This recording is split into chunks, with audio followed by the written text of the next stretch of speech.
प्रणाम मित्रों, मैं डॉक्टर राधाकृष्ण इजी सॉल्यूशन पे आपका स्वागत है।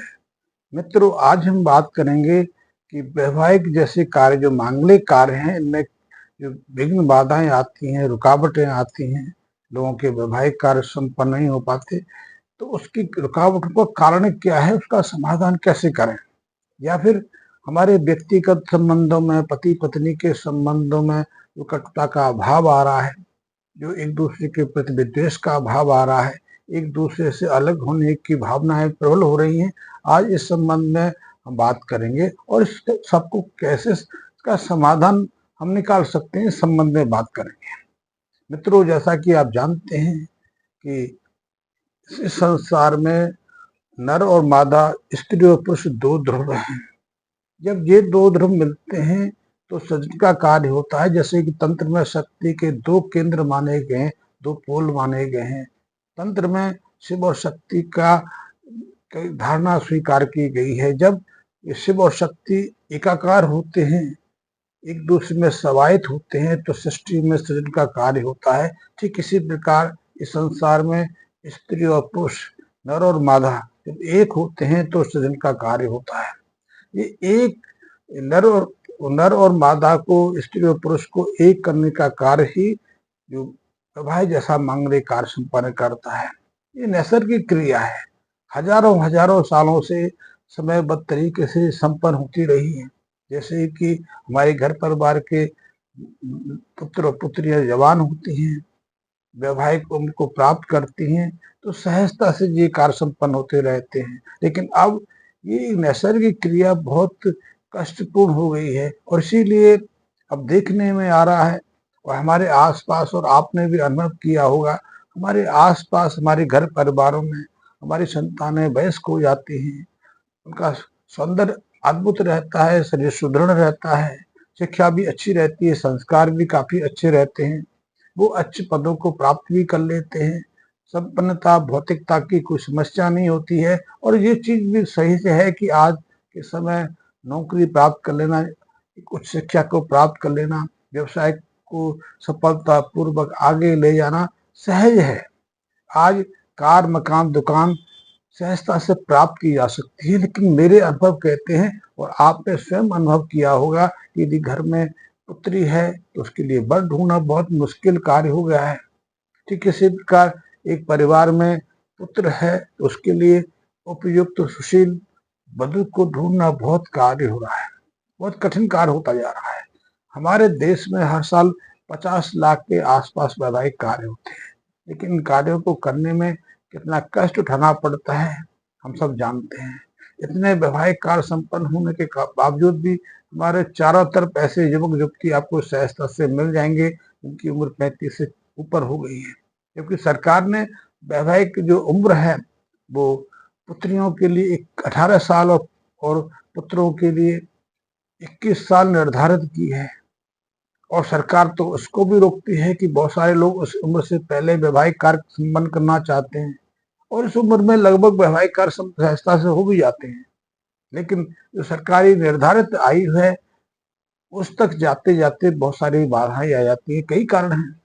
तो वैवाहिक कार्य आज एक दुष्कर्म हो गया है, एक बहुत कठिन कार्य हो गया है, दुष्टित कार्य हो गया है।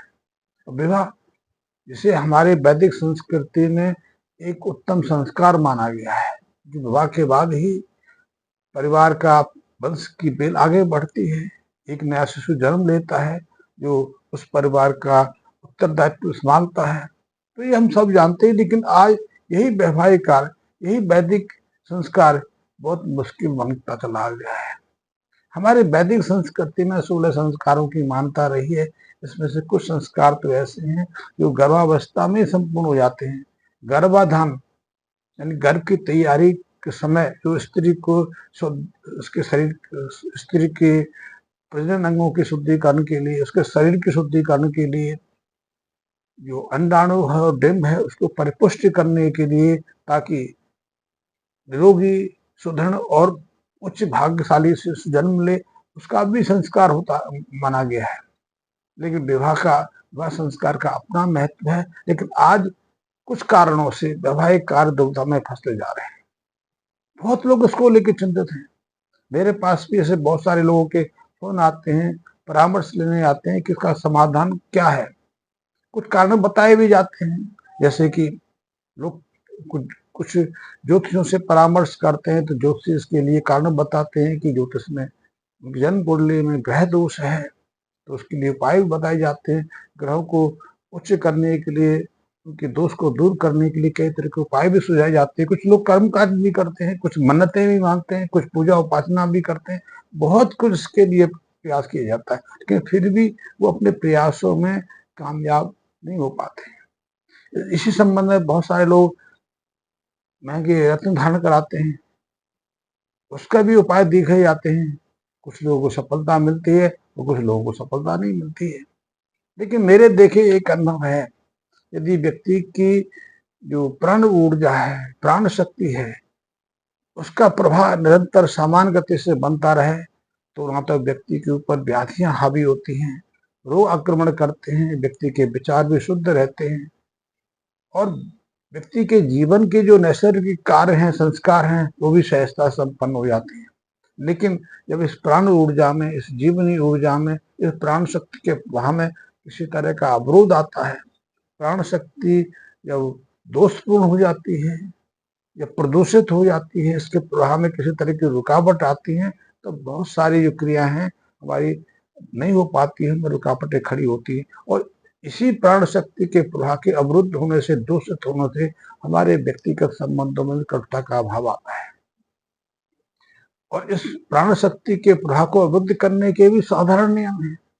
मैं तो इसलिए कहता हूं कि जो व्यक्ति नियमित रूप से ध्यान करता है, क्रिया योग का ध्यान लेता है, ध्यान करता है, ध्यान का अर्थ सिर्फ योग मुद्रा को धारण करना ही नहीं। यदि आप नियमित रूप से अपने मन, विचार और कर्म को शुद्ध रखते हैं तो वो भी ध्यान की अवस्था को घटित करने का माध्यम बन जाता है।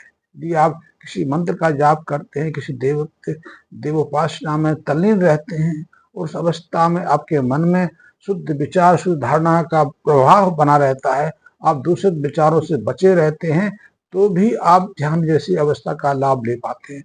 उस अवस्था में आपके मन में दूषित विचार नहीं आते, दूषित कल्पनाएं जागृत नहीं होती, इसलिए आपका जो आभा मंडल है, प्रभाव मंडल है, आपके जो शक्ति चक्र हैं, आपके शरीर के अंदर जो शक्ति के केंद्र हैं, वो निर्मल नहीं होते, वो दूषित नहीं होते, इसलिए आपका प्रभाव दूसरों पर सकारात्मक पड़ता है। और इसीलिए ऐसे लोगों के वैवाहिक कार्य भी सहजता संपन्न होते हैं, व्यापार में किसी तरह की रुकावट नहीं आती।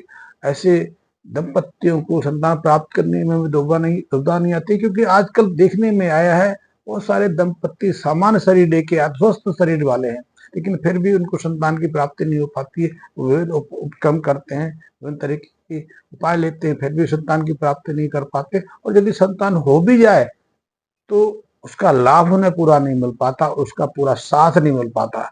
ऐसी संतान को पाकर भी बहुत सारे दंपति दुखी हो जाते हैं, पहले से ज्यादा असंतुष्ट रहते हैं। तो मेरा अनुभव है कि यदि आप नियमित रूप से ध्यान का शुद्ध विचारों के साथ जीते हैं, तो आपके वैवाहिक कार्य में, आपके ग्रस्त के कार्य है, पति पत्नी के जो पारस्परिक संबंध हैं, उनमें किसी तरह की कटुता नहीं आती। लेकिन देखा गया है कि पिछले 10-15 सालों से ऐसा वातावरण हो गया है कि हम अपने मन में दूषित भाव ले ये घूमते रहते हैं। हम अपने मन में अश्लील कल्पनाएं करते रहते हैं। हम असमय, हमारा शरीर परिपक्व नहीं हुआ, अभी हमारा शरीर पूरी तरह विकसित नहीं हुआ, उससे पहले ही यौन संबंधी कार्यों में लिप्त हो जाते हैं। पर्याप्त मात्रा में वीर नाश भी करते रहते हैं। जो हमारी बेटियां हैं वो भी प्रचलित हो जाती हैं, वो भी सेक्स संबंधों में लिप्त हो जाती हैं, वो भी गर्भ गिराने का प्रक्रम अपनाने लग जाती है। कई बार गर्भपात भी करा लेती है, कई बार गर्भ रोग की दवाई भी सेवन करती हैं, या फिर मन में दूषित सेक्स भावना पाले रखती है। इससे हमारी जो प्राण शक्ति का प्रवाह है वो दूषित हो जाता है। उस प्रवाह का दूषित होना हमारे चारों तरफ नकारात्मक और आप विकसित कर देता है, ऐसा प्रवाह मंडल विकसित करता है। तो फिर हम दूसरे जो हमारे विपरीत लिंग है उसको आकर्षित नहीं कर पाते। इसलिए देखा गया है कि बहुत सारे हमारे लिए संबंध आते हैं, हमारे पुत्र को देखने के बहुत आते हैं लोग, स्त्री लड़कियां भी उनको देखने आती है, लेकिन स्त्रियां लड़कियां उनके मुंह पर ना कर जाती हैं। हम लड़कियों को पसंद करने जाते हैं, बात चलती है, बात काफी हद तक आगे बढ़ जाती है, लेकिन जैसे ही लड़का लड़की एक दूसरे के सामने आते हैं तो ना हो जाती है। उसके कारण यही है कि उनका जो नकारात्मक ऑरा मंडल है, प्रभा मंडल है, उनका जो नकारात्मक दूषित ऊर्जा क्षेत्र है, वो उनको एक दूसरे से भाग जाने के लिए, एक दूसरे से पृथक होने के लिए बाध्य कर देता है। तो ऐसे में हम अपने प्रदूषित जो हमारे अंदर प्राण ऊर्जा है उसको सकारात्मक कैसे करें, ये प्रबल एक मुख्य कार्य हो जाता है। और जब तक हम ऐसे नहीं करेंगे ये समस्या बहुत बढ़ती चली जाएगी। पश्चिमी समाज में देखा जाए, आज हमारे देश में पश्चिमी समाज बहुत तेजी से हावी हो रहा है। अब हम सेक्स को लेकर, यौन को लेकर उन्मुक्त होते भाव अपनाते जा रहे हैं। विवाह से पूर्व यौन संबंध बन जाना सहज बात हो गई है। जो बच्चे आज बाहर रह के पढ़ते हैं, हॉस्टल में रहते हैं, पीजी में रहते हैं या रूम लेके रहते हैं, तो यौनिक संबंध बनना सहज बात हो गई है। अब इसमें किसी तरह का परहेज नहीं करता। हमारी बेटियां भी इसमें उन्मुक्त भाव अपनाने लगी, लेकिन पहले हम इस बात की कल्पना भी नहीं कर सकते थे। तो यदि वैवाहिक कार्यों में अड़चने आ रही हैं, रुकावटें आ रही हैं, तो एक उपाय तो ठीक है कि रत्न धारण करना, सोने का धारण करना तो काफी हद तक अच्छा है। क्योंकि सोना यदि धारण करते हैं, रत्नों को धारण करते हैं, तो हमारे अंदर जो ऊर्जा की नलिका है, ऊर्जा की जो धारा है, उनका रुकावट दूर होती है, उनमें तीव्रता आती है। उनमें यदि कोई रुकावट आ गई है या हमारे शक्ति केंद्र अवरुद्ध हो रहे हैं, हमारे शक्ति केंद्र दूषित हो रहे हैं, तो रत्न को धारण करने से, स्वर्ण धारण करने से वो रुकावटें काफी हद तक दूर हो जाती हैं। और आपने भी अनुभव किया होगा, जब हमारी बहन बेटियां, हमारी स्त्रियां पर्याप्त स्वर्ण धारण करती थी, हाथ में, गले में, पैर की उंगलियों में, तो जब कई तरह के रत्नों को धारण करके रखती थी, कई तरह के धातु को धारण करके रहती थी, तो वो कई तरह की शारीरिक व्याधियों से बची रहती थी। उनके मन में कोई भटकाव नहीं आता था, उनके अंदर समर्पित भाव रहता था परिवार के प्रति, पति पत्नी के प्रति। लेकिन जब से हमने स्वर्ण धारण करना छोड़ दिया, कि पिछले 15-20 सालों में हमने देखा है कि हमारी अधिकांश जो स्त्रियां हैं, अब उनने स्वर्ण की जगह आर्टिफिशियल धातुओं को धारण करना शुरू कर दिया है। तो ये एक कारण भी रहा है कि उसने उनके मन में उन्मुक्त भाव पैदा कर दिया। हमने अब अपने को, जिसे कहते हैं कि ब्रह्मचर्य के रूप से हटा लिया। अब हम ब्रह्मचर्य धारण नहीं करते, अन्यथा हमारी जीवन पद्धति में नियम था कि पहला पड़ा 25 साल होगा, 25 को 100 साल की उम्र से विभाजित करते हैं, 100 साल का चौथा हिस्सा 25 होता है, लेकिन 100 को घटा के अब 80 लिया हमें, तो 80 का भी चौथा हिस्सा 16 साल होती है। तो 16 साल तक तो हमें ब्रह्मचर्य धारण करना चाहिए, हमें वीर नाश नहीं करना चाहिए, हमें यौनिक संबंध स्थापित करने चाहिए। लेकिन आजकल देखने में आ रहा है कि शहरों के अंदर अधिकांश बच्चियां, काफी बड़ी संख्या में जो बच्चियां हैं, वो स्कूल पीरियड में ही गर्भ धारण कर लेती हैं, गर्भ गिरा भी देती हैं। गर्भपात के मामले बहुत तेजी से बढ़ रहे हैं। तो इससे हमारा जो ऊर्जा केंद्र है, हमारा जो भाव केंद्र है, वो दूषित हो रहा है। और इसके कारण उनको आगे चल के न केवल वैवाहिक संबंध में परेशानी आती है, वैवाहिक संबंधों को सामान्य रखने में परेशान आती है, बल्कि गर्भ धारण करने में कई तरह की परेशानियों का सामना करना पड़ता है। ये समस्या बहुत तेजी से बढ़ रही है। तो इससे बचने के लिए मैं जैसे कि बताता हूँ कि हमें अपने जो प्राण प्राण जो जो शक्ति के केंद्र हैं, उनको सामान रखना बहुत आवश्यक है। उसका एक ही उपाय है, उसका कोई दूसरा उपाय नहीं हो सकता। उसका एक प्रथम उपाय तो यही है कि नियमित रूप से मन के भाव को शुद्ध रखना चाहिए।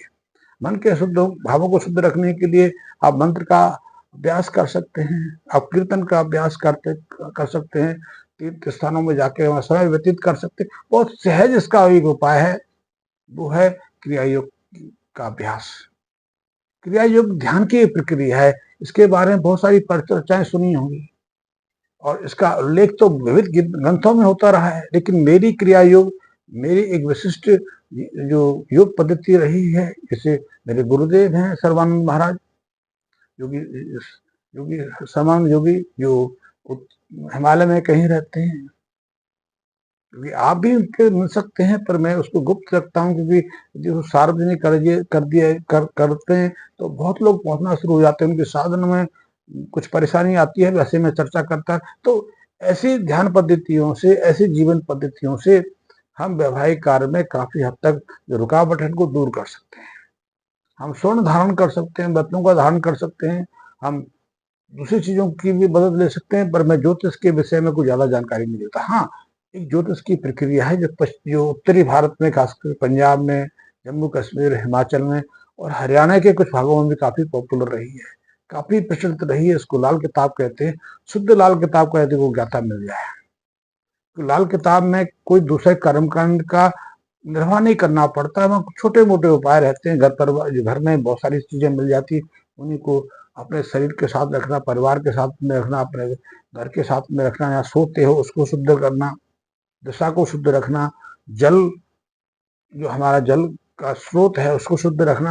ये छोटे मोटे उपाय, नारियल का प्रयोग, दूध का प्रयोग, केसर का प्रयोग, तांबे का बर्तन, कॉपर की बेल्ट, इसमें छोटे मोटे उपाय हैं लेकिन बहुत अद्भुत उपाय हैं।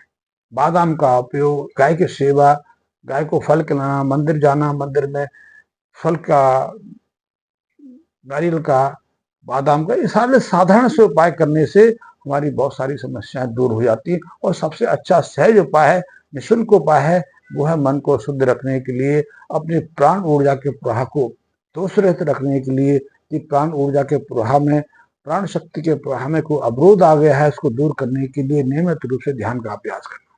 ध्यान के नियमित अभ्यास से हमारा मन भी शुद्ध रहता है, प्रसन्न रहता है, हमारा शरीर निरोगी भी रहता है। क्योंकि बहुत सारी व्याधियां जो प्राण शक्ति के प्रवाह के अवरुद्ध होने से हमारे शरीर में विकसित होती हैं, वो योग नियमित रूप से, ध्यान के नियमित अभ्यास से वो दूर होती रहती हैं। तो हम रोगों से बचे रहते हैं, मन के भाव शुद्ध रहते हैं, तो हम अच्छी योजनाएं बना पाते हैं, हम तार्किक दृष्टि से आगे बढ़ पाते हैं। यदि हम व्यापार करते हैं, हम नौकरी करते हैं, हम किसी ऑफिस में बैठते हैं, तो हमारे व्यवहार सही रहते हैं। तो ध्यान के अभ्यास से हम वो सब चीज को प्राप्त कर सकते हैं जो जीवन में प्राप्त करना चाहते हैं। लेकिन अब कुछ ऐसे कारण होते जा रहे हैं कि हम अपने जीवन में ही असंतोष का भाव अपनाने लगे हैं। तो आप